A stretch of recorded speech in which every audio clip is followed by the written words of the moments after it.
でそして我々千葉県民にはめちゃくちゃぶっ刺さるポイントってのが、大滝、市原、鴨川、君津がね、舞台に。うわー、なんか絵になるな、ここだけでも。じゃあもしかしてこれやったですよ。関わったんですね。すごい。こうなったら最後奥の手を使おうということで。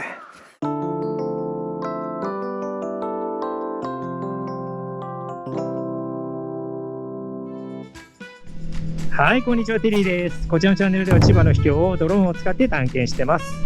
はい、で今回は先週に引き続き視聴者さんでもある豊島さんから教えていただいた、映画のロケ地をご紹介しようということで、少しテーマを変えてねお届けしてみたいと思います。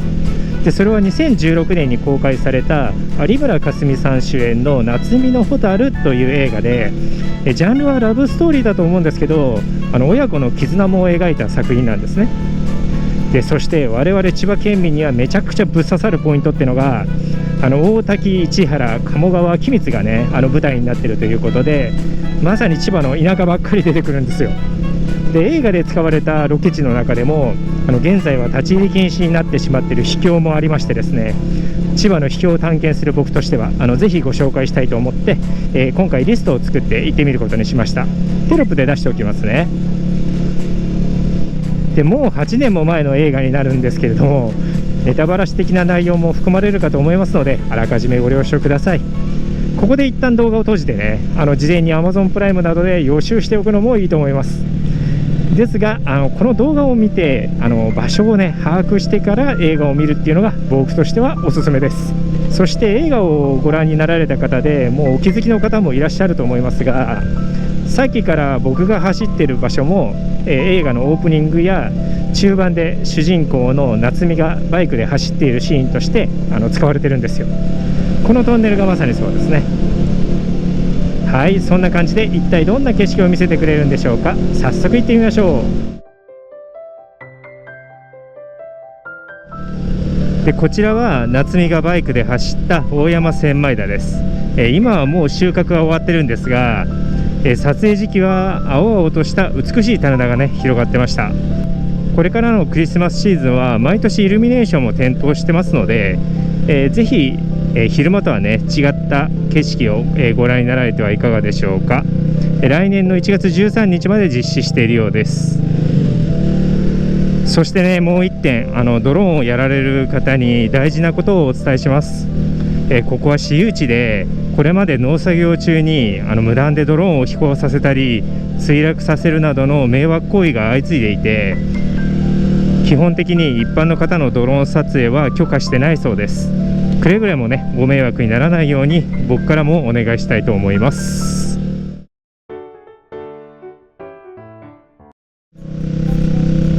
ではね次に行くのが竹屋さんですね。夏海のホタルのもうまさにメインステージと言ってもいい、雑貨屋さんですね。ここですね。この右側ポストもあるし、ちょっと待って。でねこの先から夏海が登場してるんですけど、なんかあれですね、工事中になっちゃってますね。向こう側から夏海が登場して、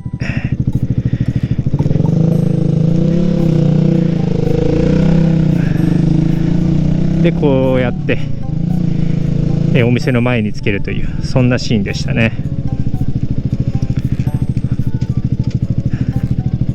ちょっと個人宅っぽいですね。ちょっとあんまりここでね撮影するのはあれなんでやめておきましょう。では、この隣にね公園があるんですけど、ここも撮影で使われてましたね。まさにここですね。なんかちょっと色が塗り替えられてる感じしますね。ここでブランコに乗るシュールな絵が撮りたかったんだけど、なんかおかしなことになりそうなんでやめておきましょう。これだ、柿山田オートキャンプガーデンですね。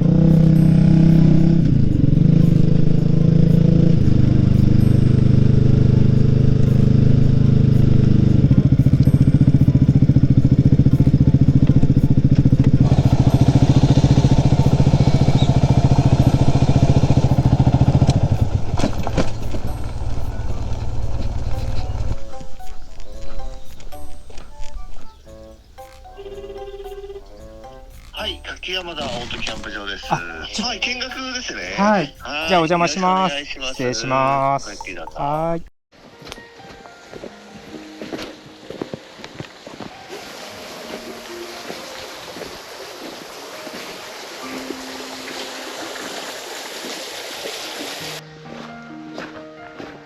うわー、なんか絵になるな、ここだけでも。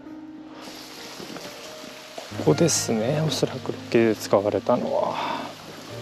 滝もあるし。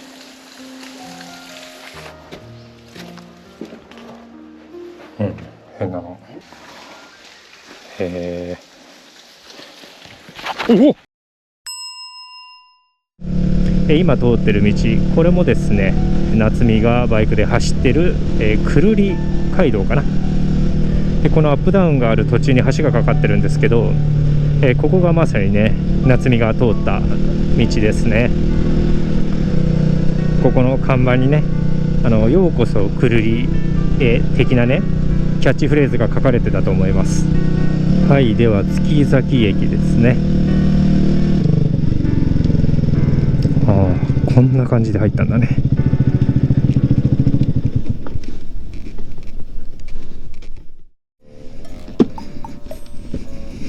8年ぐらい前に映画の撮影したので、ご存知ですか？知ってますよ。有村架純さん。うん。ああ、そうなんですね。有名なんですね。ここはね、結構ね、撮影で使ってんの、この駅を。だから駅の名前を変えちゃったりしてね、看板を下ろして。ああ、なるほどなるほど。前はね、水の旅人なんていうの、そういうタイトルじゃなかったかな。雨降ってないのに雨降りのシーンなもんで、スタッフがこの屋根の上に上がって消防のホースでもうこんな感じで水スカーってってほんで雨狩りを歩いてくるシーンですよ。ここも使われてますもんね。ここはね、だからわざとね、こうやって草を生やしてるんだ。あ、そうなんですか。自然になったわけじゃないです。自然じゃないね。だからね、ここへね、ちょっと待ってください。その話が面白すぎる。だからほら、あ、本当だ。ホースで水をまくのね。なるほど。全部いってんのこれが。すごい。あ、ちゃんとこの緑を絶やさないようにしてるわけですね。ね。だから小鳥の巣箱もさ作ったりさ、いろんなことやってる。本当だ。そうだよ。俺ね大工なの。じゃあもしかしてです。だからこれやったですよ。関わったんですね。すごい。やったんですよ。今面白いのはそれ作ってるんですよ。何ですか。竪穴重機ってさ、昔の何年時代なの？それをね再現してってあそこでやってんの。竪穴式重機って屋根は縄文時代的なやつですよね。いやでもおじさんに会えてよかったな。なんで？いや僕実は YouTube やってまして。あ、そう。はい、YouTube やってて、でちょっといろんなとこ紹介してるって、僕実は今これ撮ってるんですよ。今撮ってんの？いや気がつかなかったよ。なのでちょっと今のお話とか、ちょっと使わせてもらっていいですか。おじさんの顔とか出さないんで。出さないで。ちなみにあっちにもホームが、あれはホームじゃないですか。ホームで昔はね、ここはね、ここで行き違いしてたんだけど、はい、その時代もあったんですね。昔は5、6人いたのこれ。だからこっち渡るのはやめちゃったんだよね。もう使わないから。ああ、そういうことですね。小屋だと五線区がほらトロッコのやつしまうのに枕木とか直してるでしょ。そういう人たちが使う小屋。今は使ってねえよ。結構歴史ある駅なんですねここ。いやごめんなさい、ありがとうございます。俺暇だからもういや。でここが、夏美がバイクを押して歩いた京岸橋ですね。まさにここなんですけど、もみじの紅葉のスポットでもあります。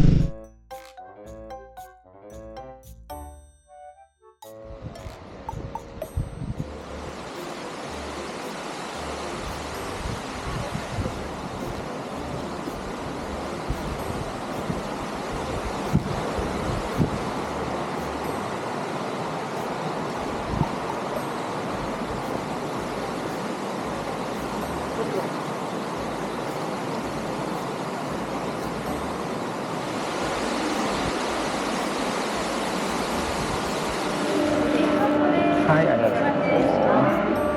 いらっしゃいま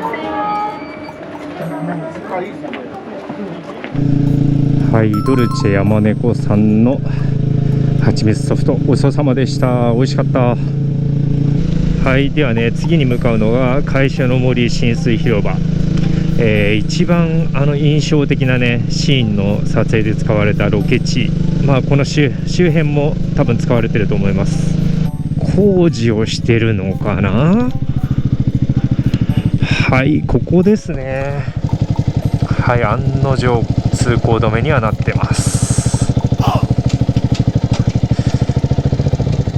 はい、でね、冒頭の橋の上でテントを張っているシーンがあったと思うんですけど、それ多分ねこの先だと思うんですよ。まあいいや、ちょっととりあえず一回見れる範囲で見ていきましょうか。ここが浸水広場の案内図ってなってますね。はい、でね、ここからね下に本来降りれるんですけど、崖崩れがね多数発生しているということで、現在は立ち入り禁止になっているようです。で、はい、で現在地がここで、ここから下に降りてって遊歩道があって、なるほど、こうなってるんだ。でここがトンネル。まさにここのトンネルとか、おそらくここの遊歩道あたりも撮影で使われてましたよね。それ以上もなんかめちゃくちゃ通行止めの箇所がいっぱいありますよ。トンネル通行不可、落石倒木あり通行止め、落石倒木あり通行止め、もうほぼ全滅と言ってもね過言ではないんですよね、これ。でもせっかくなんでちょっと関東森林管理局、千葉森林管理事務所、ちょっと電話して聞いてみましょう。いつぐらいにから入れるようになるのか。なんかあそこにもねなんかブロックがあるし、なんとなく工事はしていずれ入れるようになるのかなという感じはしますよね。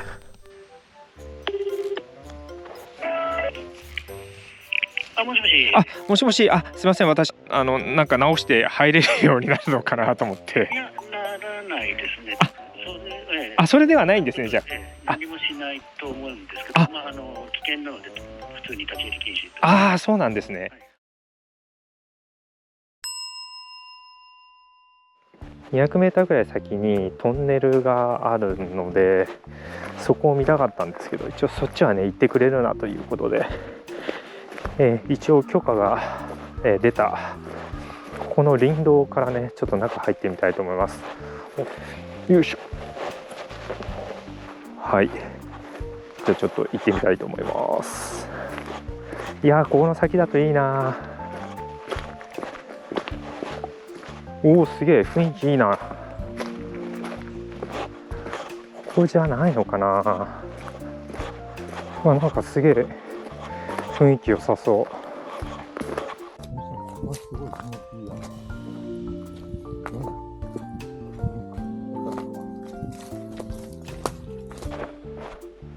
いや、ちょっと待って、もう迷いそうだわ。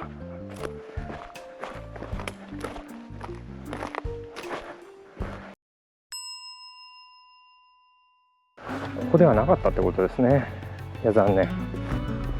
ここら辺のブロックがてっきりこの下の整備のために使われるのかなと思ったんですけど、違いましたね。もうこの下は整備する予定はないそうです。多分ね、直してもすぐ崖崩れが起きちゃうんでしょうね。ということで、この下の様子が見れないのはちょっとあれなんで、こうなったら最後奥の手を使おうということで、3メーターの自撮り棒の先につけた360度カメラ、行けるとこまで行って突っ込んでみましょう。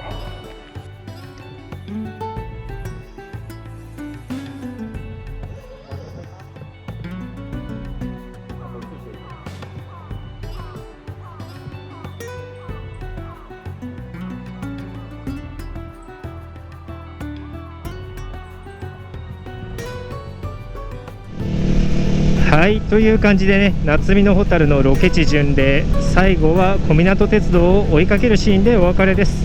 いかがでしたでしょうか。なんかちょっと色違う気もするんだけどね、まあいいや。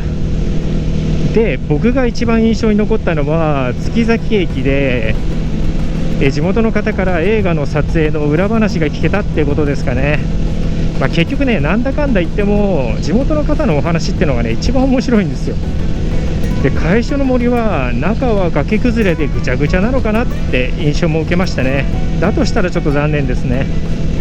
で、ちなみに今回のルートも頑張れば1日で全て回ることもできますので、ぜひ映画をご覧になった後に、回ってみてはいかがでしょうか。はい、という感じで現場からは以上になります。最後までご覧いただきありがとうございました。で、改めてね、千葉に住んでてよかったと思われた方はぜひ高評価、チャンネル登録よろしくお願いします。あとロケ地の中で僕が行きそびれた場所のね情報もお待ちしております。で、来週はねちょっと訳ありな場所に行きたいと思いますが、いろいろと公開にあたって問題出そうな場所っぽいので、まだねちょっと未定とさせてください。それではまた次の動画でお会いしましょう。さようなら。やっぱ違うよねこれ、なんかレトロだしね。